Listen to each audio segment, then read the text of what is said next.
Berikut inilah kunci jawaban IPS kelas 4 SD MI halaman 108 Kurikulum Merdeka edisi revisi.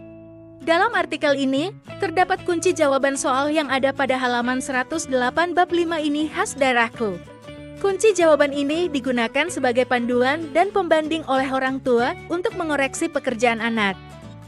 Setelah mengamati infografis tersebut, ayo selidiki kembali ragam sumber daya alam di sekitarmu, cari tahu lebih lanjut.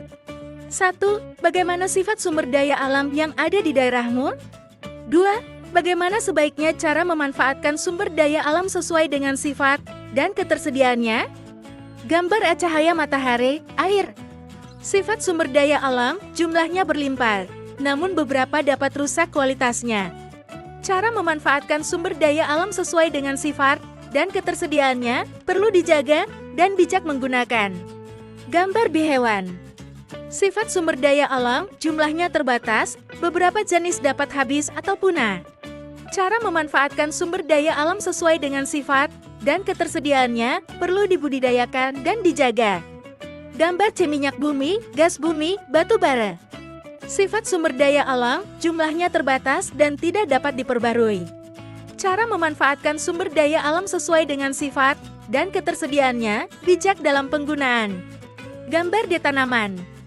Sifat sumber daya alam jumlahnya terbatas, beberapa jenis dapat habis atau punah. Cara memanfaatkan sumber daya alam sesuai dengan sifat dan ketersediaannya perlu dibudidayakan dan dijaga.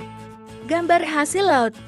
Sifat sumber daya alam jumlahnya terbatas, beberapa jenis dapat habis atau punah. Cara memanfaatkan sumber daya alam sesuai dengan sifat dan ketersediaannya perlu dibudidayakan dan dijaga. Disclaimer. Jawaban di atas hanya digunakan untuk memandu proses belajar anak. Soal ini berupa pertanyaan terbuka, yang artinya ada beberapa jawaban tidak terpaku seperti di atas.